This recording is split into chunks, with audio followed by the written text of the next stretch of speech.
Tosobola okumanya Kasengejja k'olulimi Oluganda wano ku MYO TV nga Babbinkana bubeefuka ng'olwo nno baboolekeza butereevu eri abasoyisoyi onoowulira. Enkwale weesala mu luggya kiwanuuzibwa nti ebeera ereese bibamba ate singa eyitamu nga terina mutwe kitegeeza ki?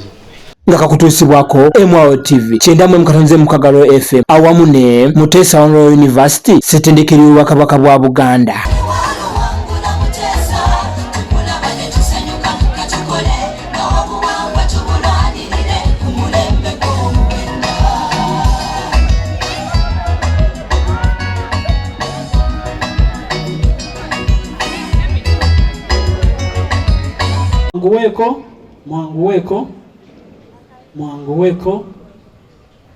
Mwanguweko londako londa osumulule osumulula ng'ogimpeereza wano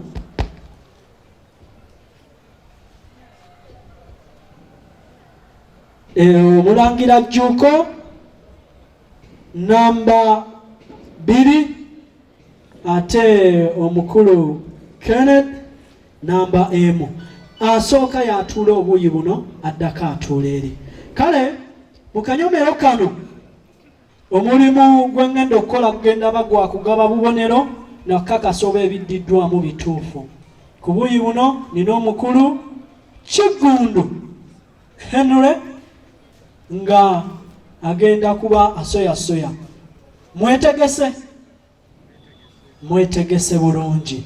Kale nawe kityo nze ne mbaweereza ewa munywanyi tugende wano wootakoleeza simanyi ky'onaalabisa ng'osandagga.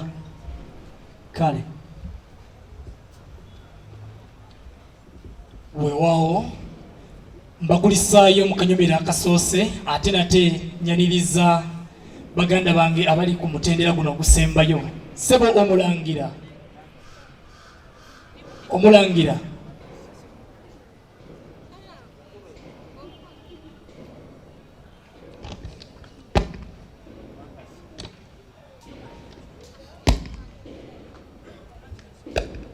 Sebyuma akazinda byalaako kabeere nga kawulikikira ddala bulungi.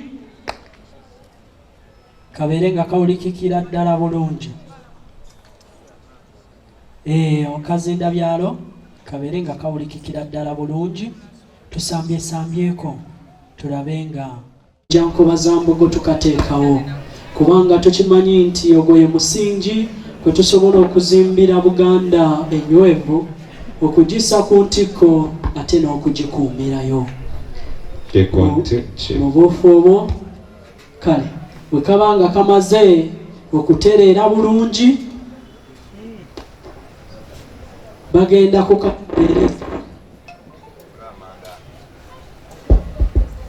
kukatuweereza tulabe nga ate akanyomero kano nako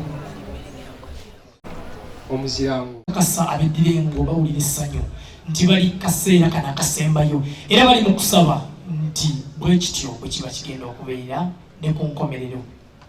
Sigenda mu kudda mu kulwawo nga muntu ali mu kusiikira nkoko binyeebwa kankusoye ekibuuzo ky'ekisooka. Ngenda kukuwa ebibuuzo 7 omulundi gumu. Ekibuuzo ekisooka njagala okitwale nti tuli mu mwaka gwa 1962. Ombuulire Obwakabaka bwa Buganda bwali badde bulina amasaza ameka? Ssebo bwandibadde bulina amasaza 3. Nedda n'akaweereza bamulonde. Ssebo wandibadde n'amasaza 20. Akabonero kalamba kakuwe. Ssebo omuzirango saagala otye anaazina takumba. Tuli ku budde bwa kumaliriza. Njagala onywere osigaze ebibuuzo 6. Kino kankikuwe nkakasa ojja kiyita. Njagala nnyinnyonnyole mu bumpimpi ekikolwa ekiyitibwa ekyokutemula omufu. Mu bumpimpi nnyonnyola ekikolwa ekyokutemula omufu. Ssebo kuba kumunaaza. Nedda.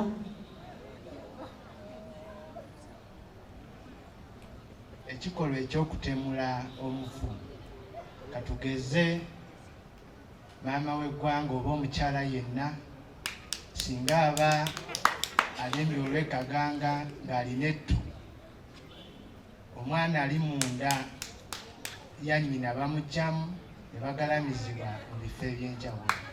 Kituufu. Akabonero kalamba kamuwere. Omuziramu osagala ogwe mu maanyi munnanga atyo omusana atalya bwami nywera okyalina omukisa twakatandika yadde nga tuli kamalirizo nabwe kityo nga weniti sinze nakuleesa enkakasa wazzoonywedde kankubuuza ekibuuzo ekyokusatu. Katikkiro Joash Mayanja Nkanji yakuuma Ddamula okumala emyaka emeka? Katikkiro Joash Mayanja Nkanji yakuuma Ddamula okumala emyaka emeka?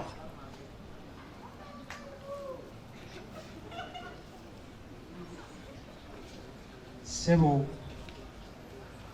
yagikuumira emyaka 4. Nedda. Kiganye. Ogezaako mulundi omulala? Kangezeeko ssebo.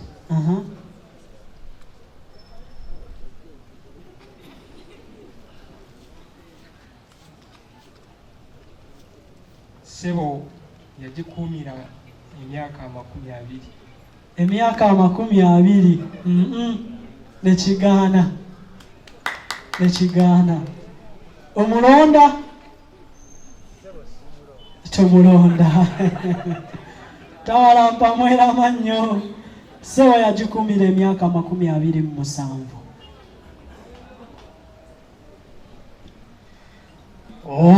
Kale. Nolwekyo kankusoyesoye ekibuuzo ki ekyokuna. Sigenda kwogera bingi kubanga nkulaba olinga atandise okuseebengerera.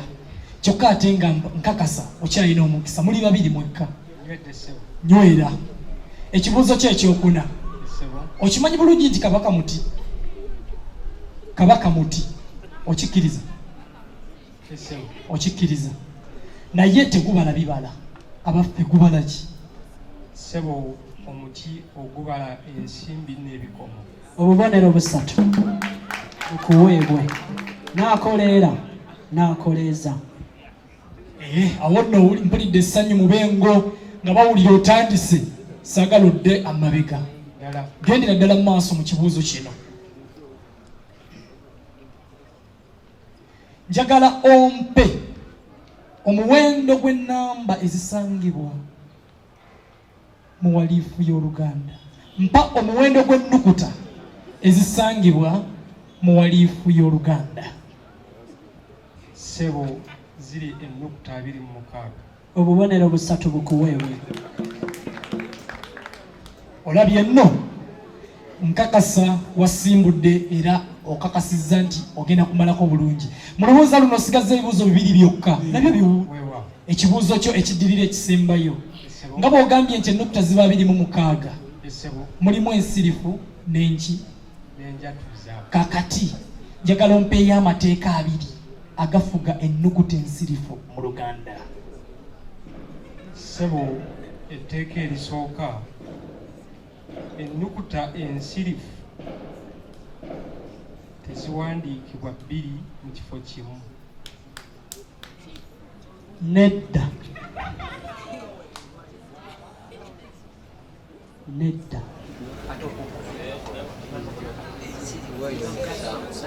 Ssebo ennukuta ensirifu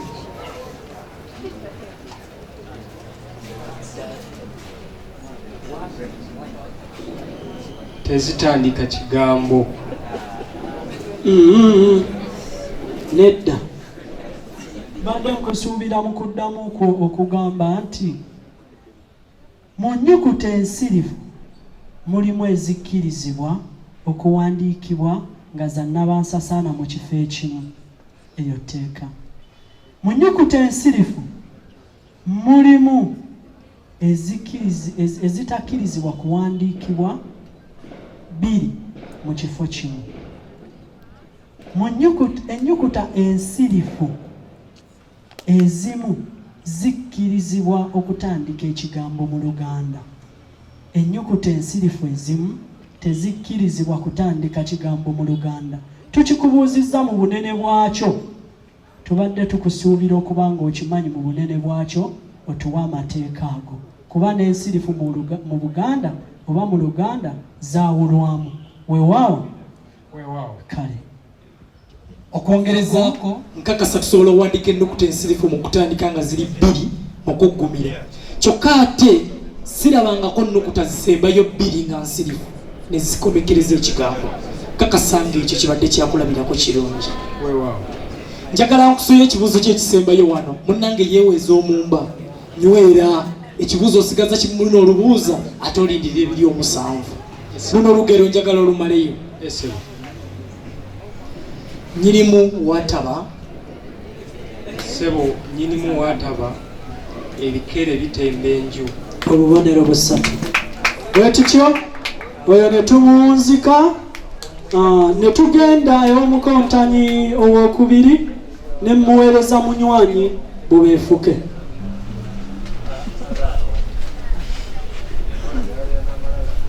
Omulangira Jjuuko, Wampa ssebo. nsanyusa okukulaba. Amiina ssebo. Oba kojjange, ekyo kye kyanfuula saava. Ekibuuzo kye kisooka mu 7 ebisooka, singa tuli mu mwaka gwa 1963, ani yandibadde omukulembeze w'eggwanga era ani yandibadde Ssaabaminisita waalyo? Ssebo yandibadde Ssekabaka Muteesa, Ssaabaminisita yandibadde Mwami Dr. Apple Milton Obote. Obubonero 3 bukubiri. Onsanyudde era onzizizzaamu amaanyi.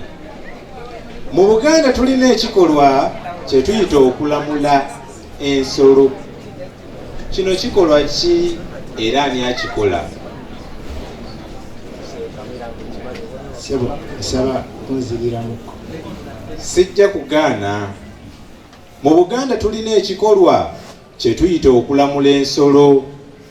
Kino kikolwa ki era ani akikola? Ekikolwa ekyokulamula ensolo kyekikolebwa ensolo singa eba munda yaayo ebadde, kankozese ekigambo okufa, ng'efudde erinamu omwana gwayo munda netwalibwa nedda si kyekyo. so kangezeko okusemba.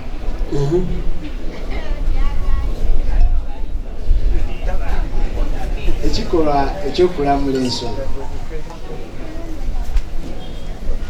kyekyoku katugeze bweba yafiiridde mu kifo ekitasaanidde. Toli mubuufu. Amiina. Toli mubuufu.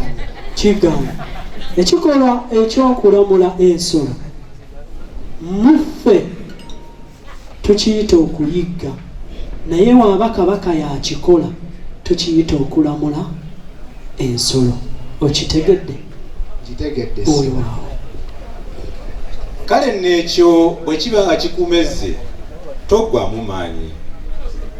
Ekibuuzo kye ekyokusatu kigamba nti Kabaka Ronald Muwenda Mutebi II yatikkirwa ku kasozi Naggalabi ku nnaku z'omwezi ezo. Ennaku z'omwezi ezo, omwezi n'omwaka by'obompa. Omwezi, ennaku z'omwezi ziri Kambeke Kalukisi. Omwaka gwa 1993 omwezi gwa musanvu ennaku z'omwezi 30 mu gumu. Satu mu mmeka? Ennaku z'omwezi 30 mu gumu. Weekakasa? Yes, sir. Oba kutamwa wandibadde obufiiridde obubonero busatu ekyo nno kijje mu mannyo ga mpisi. Ekyo nno kijje mu mannyo ga mpisi. Munnange nze kankwongere ekyokuna. Ssebunywa linnya lya Kabaka lyava ku ki?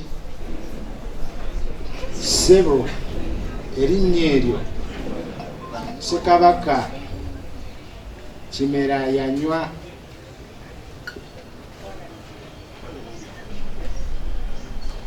Ssekabaka Kimera yanywa ekitundu ky'Ebusoga n'akigatta ku Buganda.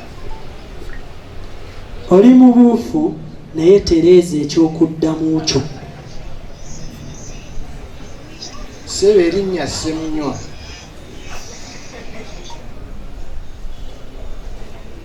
yatandikira ku Kabaka eyabaawo ekitundu kye yanywa nga tekyali ku Buganda naye n'akigattako ne kifuuka ekya Buganda. Nedda, ekyo mbadde njagala okitereeze bulungi era kiganye ku loyiro. Ekituufu kyekino tiryava ku Ssekabaka Ssuuna bwe yawamba Busoga era okuva ku olwo ne bamutuuma erinnya erya Ssebunywa. Tuliise mu bumpimpi olw'obufunda bw'obudde. Tuli wamu?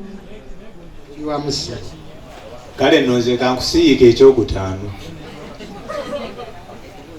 Mpaayo ennukuta eziyitibwa Nakinyindwa 2. Ssebo omwo tulinamu eya ŋŋa n'eya mma. Obubonero busatu. Awo nno nkulengedde toliisizza bijanjaalo mpiso. Kale nno eky'omukaaga mpaayo amateeka 2 agafuga ennukuta empeerezi. Empeerezi bwe ziba 2 tezitandika kigambo kya Luganda ate tezifundikira kigambo kya Luganda. Eryo limu.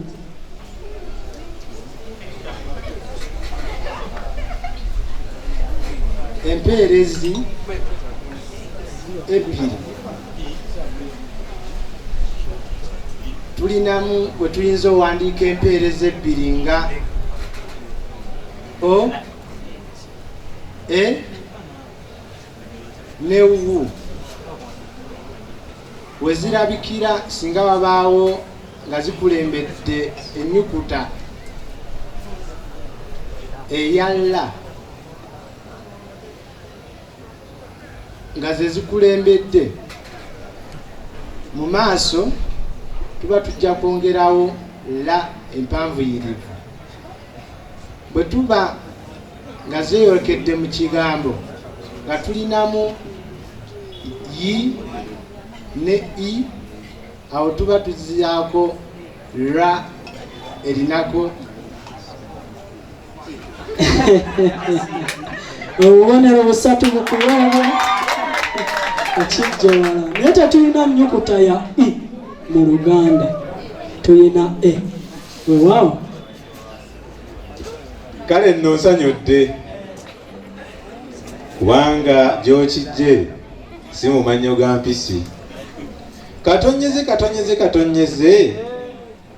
obugole abuyita buganzi. malayo olugero olwo.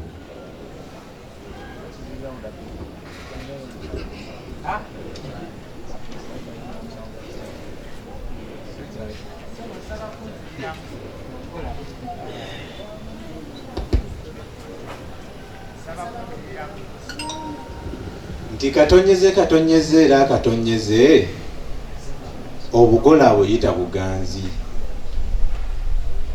Mpa olugero olwo. Sebugole buto nedda kantereze muse gumu gwokka.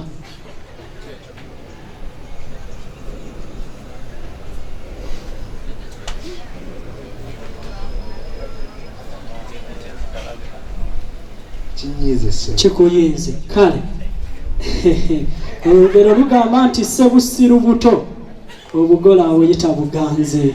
Bwe kityo n'okomekereza omwetooloolo ogusooka. Kale kati tugenda mu mwetooloolo gwe twayise ensandaggo.